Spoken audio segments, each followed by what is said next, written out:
network to the world. Subscribe now to the Hot 97 YouTube channel. It's Ebro in the Morning with Laura Stiles and Rosenberg. I believe we have to discuss this. This was one of the biggest things yesterday online and everywhere. So a woman by the name of Jennifer Hough went on The Real talk show. Right. This is the woman that is claiming she's being harassed by Nicki and her husband. Yes, this is the woman that was raped by Nicki's now husband, Kenneth Petty, and served time back in 1995. And she claims she's being harassed by Nicki Minaj and her husband. Basically, they wanted her to recant the story. You know, because that's why he has to register as a sex offender in California, anywhere he goes. That's right. It's very difficult for him to move around. That's what usually happens when you're a registered sex offender.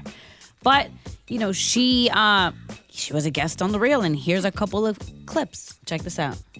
Jennifer, have you ever spoken to Nicki directly? I did in March of 2020. She called me, and she said that she got word that I was willing to help them out in a situation. I didn't understand what she was referring to. She offered to fly me and my family to LA. I turned it down, and I told her, woman to woman, this really happened. And I hadn't spoken to her since. Now, you allege that Nicki and Kenneth were harassing you. In what way? With them sending people to negotiate numbers as far as money is concerned with family members. And Nicki is the one who personally reached out to me. She's, in regards to helping them in this situation. And then the threats that I received because I kept saying no to every offer, to every suggestion. The last incident was when one of their associates put $20,000 on my lap, and I still kept saying no. The last message I received was that I should have taken the money because they're going to use that money to put on my head. Congratulations, you played yourself. If what that woman is saying is fact, congratulations, now, you played yourself. I just want to say, Nicki called and said, I got word. So Nicki, the way this woman said it, recounted her truth. She says Nicki says she got word. Who did Nicki get word from? Because here's the thing. Whatever happens with Nicki's husband happens with Nicki in this regard because that's her man. So this woman is like, look, I got a personal phone call from Nicki. And so everything that happened after that, I'm tying back to Nicki, even if Nicki didn't know that was happening. That's the button, by the way. Congratulations, Why did you played yourself. There was no need for you to ever contact this person. You should have, unless it was to somehow just do something nice or kind, or there's no reason to try to negotiate with this person ever. Well, this woman is saying that Nicki called me and said, I got word. And I'm going to fly. I would like to fly you and your family out. So maybe it was a positive gesture from Nicki. What it became, though, is something else. I just can't. But what? How would she have received? What would that even mean? I received word. Nicki's not stupid. But what is I don't understand what you mean by a positive gesture. She's calling her to let her know, like, hey, the situation is the fact that he has to register as a sex offender in every state that he goes to. Well, so if I'm just basing it on what this woman said. Right. So I don't know. I'm just saying the way let's say she took the $20,000 and recanted her story. Can't she go to jail? Well, no, Yes, I think so. That woman could go to jail. Might be statute of limitations now, which would be why maybe she could. I'm just saying, based on what this woman is saying, she said Nicki called, said she got word. That word must have came from somebody involved in the case, which would be Nicki's husband.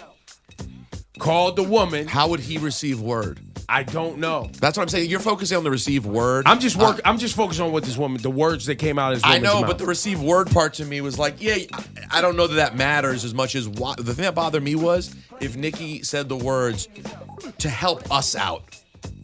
You're really asking this woman, who you're acknowledging by calling her was the victim, to help y'all out? That to me, I was like, why are we asking anything of this woman who was victimized? Right, and to do what? To recant your story? I mean, listen, who knows what's true? None of us were there. I'll say you that she was I think we could all agree in listening and watching her, she was a very convincing person to hear speak. You know what I'm saying? She definitely seemed, she laid it all out there. She seemed very direct. What we already know is Nicki's husband did time. Like, that happened. 4 years, I think.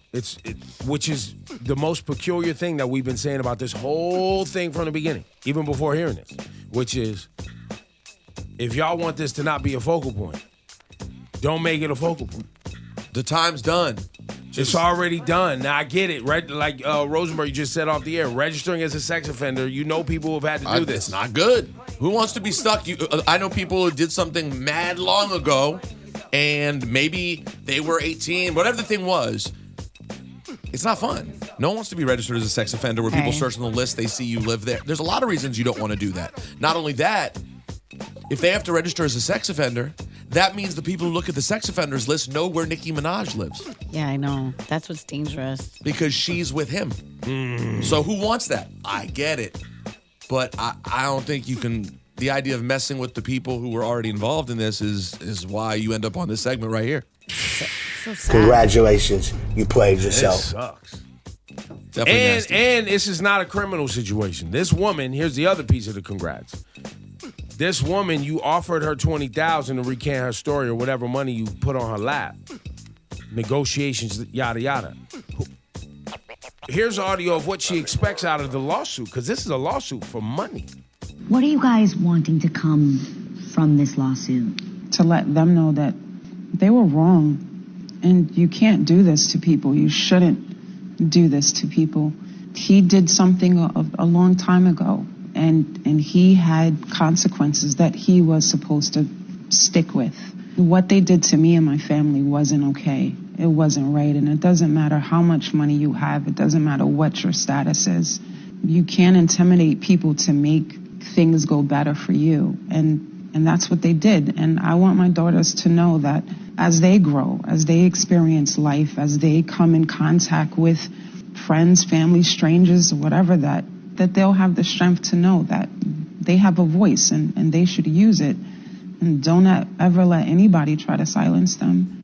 Wow. And there's some money. I thought she was going to say the amount of money she wanted. Oh, I don't think if she's going to say the amount of money. It's damages. It's for damages. I'm sure it's a lot more than $20,000. And by the way, that's the one other congrats that jumped out to me in addition to everything else. $20,000? For something that means this much to you? You offered $20,000? Wouldn't you think we're talking minimum well into six figures to try to get this to go away? For someone to recant their story where they allege you in a crime? I would think you'd be handing over $250 large before we're even having a conversation. Because guess what? This is going to cost a lot more than $20,000 just to deal with all of this. Right, to have lawyers involved. All of it's going to be expensive. Yikes.